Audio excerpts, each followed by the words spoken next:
injury in combat. And so from that is we looked for material solutions of how we could protect the soldiers better. And I was just coming in the military, and we took all the autopsy reports of fatal deaths in the military, and we paired them up to the prevention, measures we had in place, like the combat helmet and our body armor and things like that. And then we started to look and analyze them. What were the failures in those? And so one of our big things in just our time there was we saw actually a lot of drownings actually happen from when they had rollovers into, riverbeds that are out there and they couldn't get out. Or maybe it was fires inside of the tanks, and they had so much weight from their armor and everything they couldn't get out. So a big thing we looked at is the quick release that's now on the body armor. And that was one of the new modifications based on that study. So that was pretty much our big analysis in that piece. And then after that one, I went to Pacific Command, and I was in Force Health Protection. And so we really studied a lot of things going on anywhere from Australia, all the way up to Mongolia, and then as far as India over to Hawaii. So that large 49% of the world's surface we kind of looked at for infectious diseases in our section. And at that time, that was the big one when H1N1 swine flu came up. And we recognized that, identified it, and we put some prevention strategies in place. And that was a current pandemic we had as well. It's just, it's not affecting us near as much as we have with coronavirus. So we had that area. And then soon after that, I went into more operational assignments. And then one was in Egypt, and I was the chief of Force Health Protection. And so there's 31 remote sites that basically sit along the Israeli-Egypt border. And so we'd go out there and we monitor all those soldiers to make sure they're healthy and okay. Part of it too is just interviews of all the different soldiers out there and just make sure they're healthy, they're eating right, and any symptoms. We started noticing lesions on the hands of some of the individuals out there. And they thought it was just, from scarring and, just being outside in that kind of environment. And we actually started looking at it, and we took some smears of the different scarring on their hand. We actually typed it to leishmaniasis, and we even brought it down to the genus species, which was L. tropica, and it was carried by the sandflies out there. So we knew we had to do a mitigation strategy, and then we wiped out the sandflies in those areas, which now abated the disease, and we stopped seeing that in the soldiers. And that was just a year assignment out there. So then after that, they kind of pulled me out of the field there, and I went to Public Health Center. And that's kind of our mecca where we have for public health, all different disciplines. And in that area, I was in epidemiology, disease surveillance. And so there we used a tool, a surveillance tool called DRSI, Disease Reporting Surveillance Internet. And basically all the reportable infectious diseases, they have them also on the civilian side too, through the Centers for Disease Control. The military has that same list, but we add extras to it. And so anyways, we get that data and we'd see it, coming in at a time, and we'd analyze it for any trends. So if we saw, some elevated endemic levels or anything approaching pandemic levels or any threats are out there, and then we would hone in to those places where we had it around the United States and help them or send out an outbreak team to mitigate that. So it's kind of like the background. So it has a lot of different areas that you can go through in the military, and then also from deployments in Afghanistan where we're now boots on the ground and out in different places too, and different infectious disease. We saw polio out there. It wasn't in the U.S. troops, but it was in the Afghani population that supports our troops. We were vaccine prevented, but we had to give some boosters to people that were very close working with these individuals. And tuberculosis was a big one out there as well. So there's a lot of different settings where infectious disease background really helped out. So does that kind of answer it, Greg? Yes, definitely, Chris. Also, whenever I saw, the CDC on the news, I always saw like uniformed personnel or even like the military was associated with kind of the pandemic response. So what interaction does your profession have like with the CDC and some of these other civilian agencies when it comes to disease prevention, mitigation strategies, or even just public health in general? That's a good question too. And we have a large outreach and connection with the Centers for Disease Control. A lot of the ones too is because we are in settings where we could only be maybe 1 or 2 deep with our public health personnel, is having our relationships and building those relationships with the CDC is, paramount. Because one of the things is, even going back to the time in Afghanistan, is we had those polio outbreaks too, and we were trying to reach up to our higher headquarters and kind of get some word back, is like, hey, we're kind of getting now that troops are not allowed to leave Afghanistan until they get a second booster, because they didn't know the waning immunity behind our polio vaccine that we received.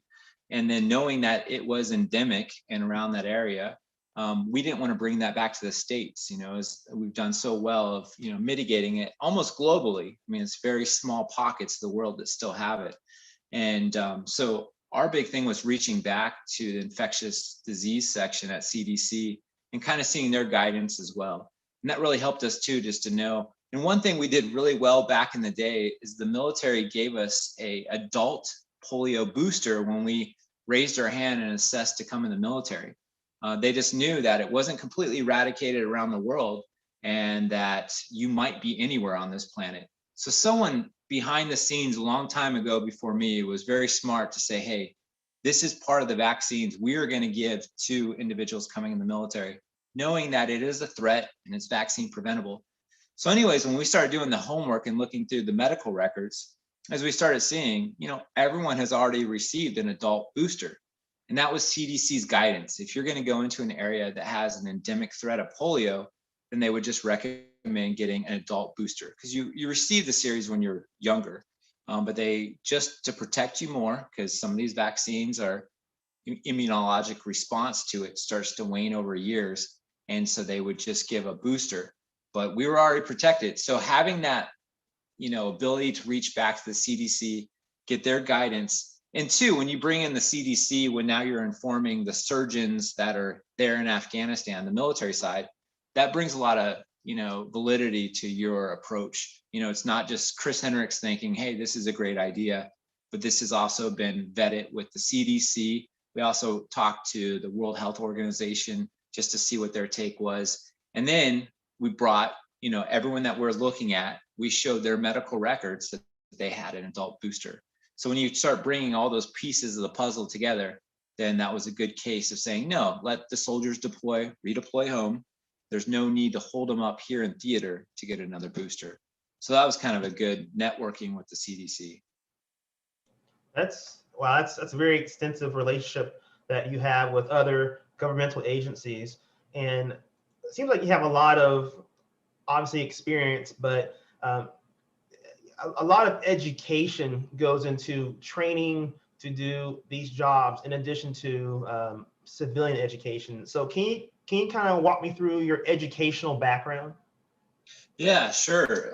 So with it, there's many gates you can go into public health, and their backgrounds are going to help them in many different aspects. And even public health is so broad. Even within epidemiology, we're starting to specialize in many areas, from infectious disease to chronic to molecular and genetic. There's just a list that go on. And so even with that, I started out as a biology major, and that was my background in it. And I think I was dabbling with many things within the medical realm. I wasn't really sure. And so I'll have to admit, I was on the 5-year plan, slower in undergrad. I think a lot of it was because I wasn't quite sure I wanted to go within it. I looked at dentistry for a long time, and I was actually persuaded away from that from a family dentist that we went to all the time. He branched out into forensics, and that's when I started really getting, into what he was doing. And he reminded me too, he's like, hey, the one that brings in the income is actually through general dentistry. The forensic side is kind of a fun side gig. And he's like, so you want to be really into general dentistry before that would be it. So kind of switched off of that one for a while. Looked at physical therapy for a while too. I thought that was interesting. Did some internships with it and just found out it's not quite my thing. forensics was still there. So I thought I wanted to do pathology. And I didn't know if I wanted to do kind of the PhD track to it, do more research based, or the medical side and go, for MD based. And so I started at the Office of Medical Investigation while I was an undergrad, and I worked in autopsy for 3 years in there. And so I was a morphology technician. And so within that, it was an amazing and phenomenal area too, just to see what we can, pull from the forensic data when we do these cases. And so we went through that. And then after about a year and a half, I was on a case and we had a epidemiologist. Didn't know what she did at the time, but the state morbidity and mortality reporting is done by the state epidemiologist that is in that building. And so we had a case and we went in there, and I thought she was one of the other physicians attending and just observing the autopsy. And so we had all the x-rays done. We, pulled blood samples. We got the fingerprinting, the photographs. Those are all done. We're still waiting on the attendee to come in. And so then I just started talking with her and seeing what's going on. And from that period, I started realizing that what she does. And she was telling me all about the job of an epidemiologist. And I was really pulled into that. I was like, wow, so you get a lot of the medical components of it, but you're not also dealing with, the morbidity side that you see all the time. And autopsy is not a clean industry by any means, and sometimes, not always the funnest place too to be. And so when I saw that, what you can learn from all the data we're pulling from the autopsies, from any of the deaths that occurred, and this was in New Mexico at the time, anything from disease or accidents or anything, there's a morbidity mortality report that's done once a year. And so she's the one that would head all that. And so then I actually started switching out of autopsy, and I started working with her as kind of internship, and I'd help out with those morbidity and mortality reporting. Then lo and behold, find out at University of New Mexico had a public health program. And so then soon that kind of switched my eyes off. And I was, by this time when I moved over to internship with her, is when I was just about done with undergrad. And so then I applied for the master's program and switched over to public health with specialization in epidemiology. It's kind of how that started. So that's one way to get in there. Now there's master level epidemiologist, and that's usually like your starting gate. If you roll back in time, maybe about 5 to 10 years ago, it was just a bachelor's to get in. And I think some universities actually have a bachelor's in public health. That was not available at University of New Mexico. Also, I'd say if you want to do public health, try to get a science-based foundation, because that's just going to help you out a lot more. If you study, because public health is very general knowledge based, and then as you go up in more education, then you'll start to specialize. So I'd say, yeah, if you have a science base, whether it's chemistry, biology, genetics, anything like that, environmental science would even be a good base for it as well. And then go into a public health program, and then you can go out and work in the field for a while, and then come back. And if you want to go, for your doctorate, and that's what I did later in time. I think I took off a couple years from master's program until I started the PhD track. And then too, you kind of want to know, like, hey, what specialization would I want to target? And you only really, I believe, know that until you go out into the field and then start finding your area that you gravitate towards. But again, you don't have to do the doctorate track, but it, I think, does help you with the job market, certain areas. And I think it also would elevate, everything's not about pay. It's really like, how you enjoy what you're doing. But the doctorate level will kind of bring in other job openings that just the master level want. So that's kind of where, I started in and was raised that way. So it sounds like it's a lot of school, but there are different, I guess, gates, as you put it, to get to where you're at. So you mentioned like the 5-year. Biology degrees are pretty long anyway, so about 4.5 to 5 years for your undergrad for biology, and then for those who want to do the master's, an additional 2 years, or how long is that? Usually about 2-year program. Okay. A lot of them want to do internships with it, so that could slow you down a little bit because you're working sometimes part-time to full-time. And the only thing I would say with that is it really helps you get into an actual job like right when you graduate. Because I think if you just shoot right through and do the academic side, then you're not selling yourself to those markets that want to hire you when you come out. Then you're kind of blindly putting your resume out to whoever is open at the time, which isn't a bad aspect too. But for me, I would say if anything, new one coming into the field is do an internship while you're doing the study part. And so one, that gets your feet in the door to real world, what you'll be doing when you come in. And then two, if you knock it out of the park, they're going to be asking you, to come work for them. And so that worked out really well for me. And I think that's a good way to kind of learn the field. And especially if you do an internship before you even start the program, because that lets you know is like, hey, this is my life. This is what I could be doing. And again, like my trajectory changed by doing internship. I learned a lot from when I worked in pathology as well, and an autopsy. And there's a lot of things I can take away from that. But I learned that wasn't the course I wanted to go towards, and it redirected me without spending all the time and then finding out later you're not so happy in the job that you currently have. So that's why I really recommend that internship before and during when you're in a program. Okay. I mean, that makes sense. You want to have a mixture of both education and experience as you're progressing through the career path. And it sounds like you're pretty passionate about the discipline in your job, especially in your career field. So what keeps you motivated to continue working in your profession? So I think my big thing on it too is I think I went in for to help people out. And I think a lot of people do in many aspects. And when you say that too, everyone thinks, oh, well, only can help people is, be, a provider, or nurse or whatever it might be. Someone said in one of my courses is the clinician and nurse are amazing jobs and they help out so many. But they also said, public health is the masses that you're looking at. You're not looking at individual care. And so they both are, I think, phenomenal avenues to protect people. And we try to get it before it's clinical. Now, it doesn't always work that way too. And so that's why the prevention piece is, I think, public health has expanded so largely in the last, probably 5 to 10 years of where it used to be. Public health used to kind of be lurking in the back. They'd be the ones that would just stop these small pockets of disease, or they would really kind of hone in on the homeless population and, control disease that was with them and take care of them. They were behind the scenes in Planned Parenthood and organizations like that. They just didn't have a large footprint, and projection to the masses. And unfortunately, I mean, you start getting a lot more notoriety in a sense because of pandemics. So I think H1N1, that was our whisper of what a pandemic can do.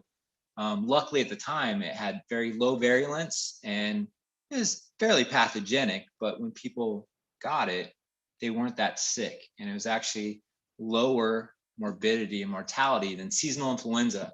So we quickly forgot about it. But that was the first one that I think really started pushing public health out into the forefront of what they do.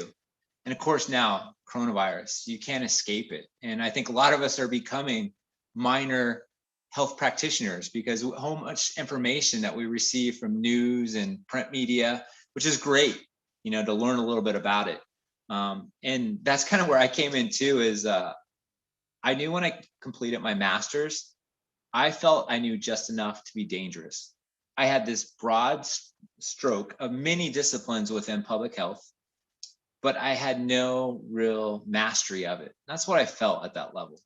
And so when I kind of knew that infectious disease was really where I was gravitating towards. And I remember when I got our infectious disease epidemiology book still sitting on my shelf here, I read every single page of that, just slowly highlighting. And I mean, I was enthralled with it.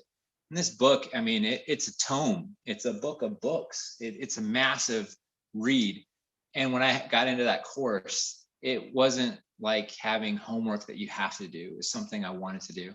And so, anyone watching this too, they might find their passion. It doesn't have to be an infectious disease. Again, epidemiology has many different disciplines. And so that's the thing is, though, if you find that, then hey, that might be something now you want to go down that road. And so that's kind of where I found mine. And it was by taking the general course load for the master's. And then when I, came up to infectious disease epidemiology, that's when I knew like, wow, this is great. I want to learn more. And that's what kind of set me on the path to the PhD program. Wow, that's pretty fascinating, especially with all the education and training that of course you had to take, but also that you wanted to take because you're so fascinated with the career field. Now, if someone isn't quite ready to engage in the amount of education it took for you to earn your degree and credentials, what are some other related professions that people can research to gauge their interest if they're not quite ready to do the bachelor's, master's, doctorate? Maybe someone who has like a high school diploma or a GED. So I think that's a good one too, because you're going down a road that it's going to take a long time to get to the ending of it, and you want for certain to know like, hey, did I go down the right way? And I think that kind of goes back to the internship programs as well too. I know there's many ones. Even Centers for Disease Control does an internship program over the summer. A National Institute of Health does one as well. World Health Organization, that's probably more of a foreign travel one. So again, that's going to break the bank more than some of the other places. Even the state health department, every state has one, and there's a state epidemiologist assigned to every state.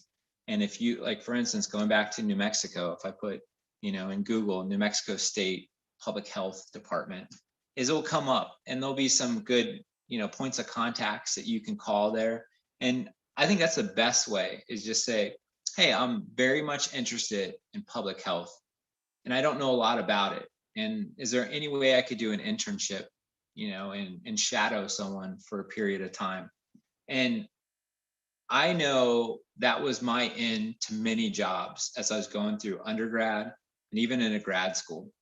And I would be very mystified if anyone, would tell you no, because that's what more people need to do. I think we allow Hollywood and rumors to kind of push us along tracks. We see things in the movies and don't get me wrong, there's some neat things that are out there. Cause I remember, I think it was Outbreak was the movie when I was a little bit younger, and it had about an Army infectious disease, and he was epidemiologist, and they had that.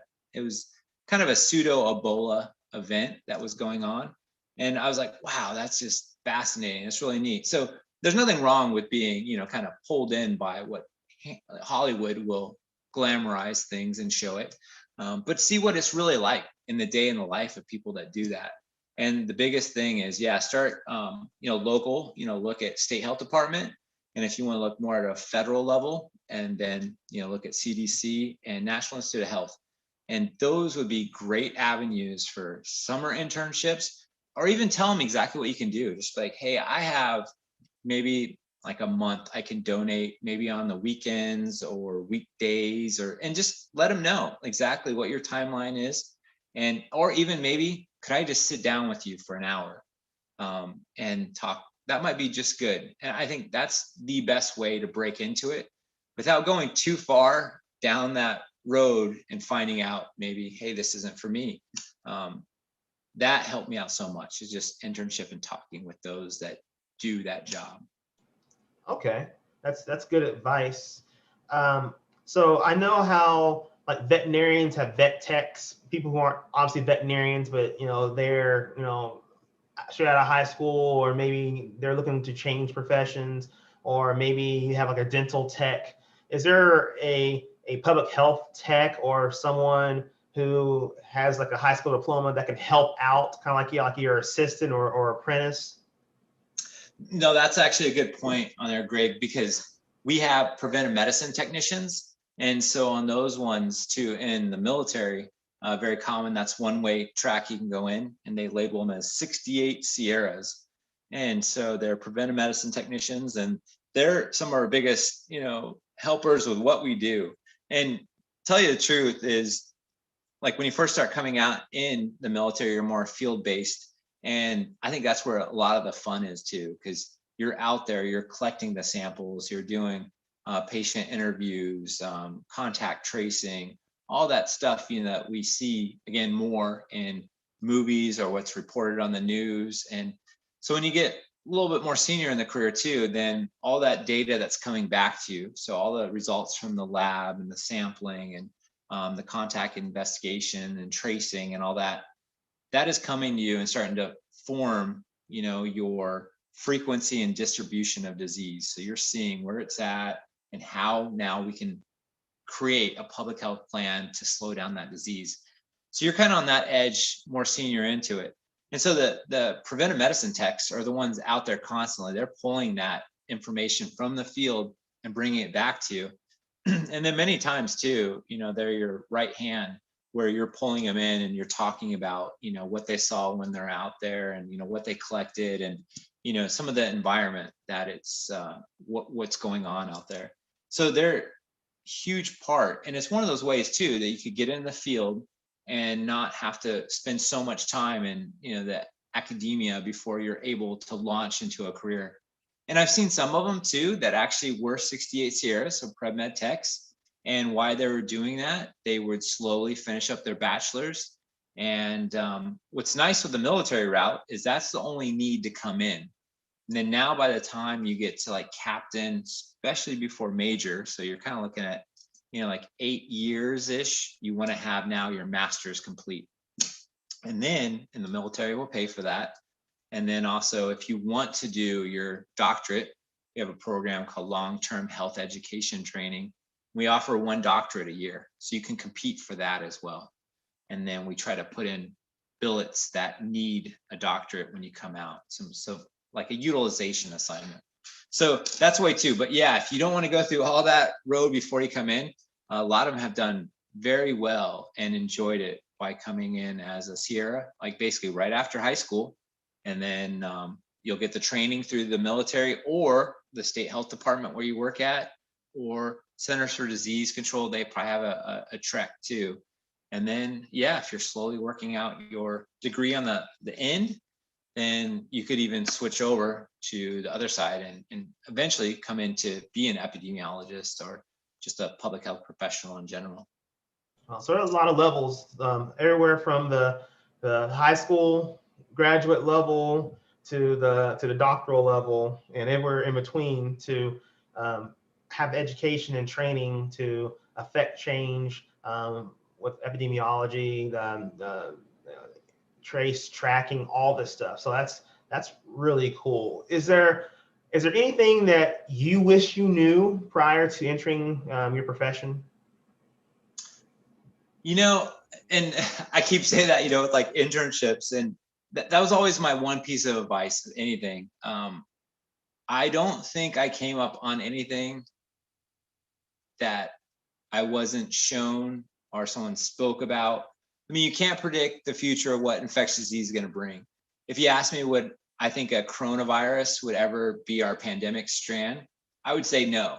So that kind of caught me. I thought it'd be more of an influenza A type would be something that would, or more novel that we haven't seen, like again, H1N1, and that didn't do much. Those things I did not see coming. And I don't know anyone, that could really see that. But in terms of the job and what you do in and out, and the military throws some curveballs too, because, we just never know where we might be, around the world. But that was, to me, very exciting. That's why I went into that. I didn't want to just stay in New Mexico or even working for the Centers for Disease Control. They're just United States based. They're not global like the military is, or even World Health Organization. And so that's what I knew I wanted. So they didn't teach me those aspects of global public health, neither at my school or when I was, interning. But I think that was the biggest thing of knowing what the field entails. Is, I had, a couple of years, and even as I was going through in grad school, after I stopped with Office of Medical Investigation, I moved over to Safety, Health, and Environmental Affairs. And even in that area, kind of got a little bit more taste of what the field, will bring. That's good to know, especially those who are looking at this right now and saying, hey, I want to go into public health, but I really don't know where to start. So obviously internships, as you mentioned, just going up to a public health official and say, hey, sit down, talk with me for an hour about what you do. So that's really good advice. But yeah, that's really what I want to talk to you about today. Just kind of pick your brain about how you got into the profession, what you'd recommend to those who are interested in the profession.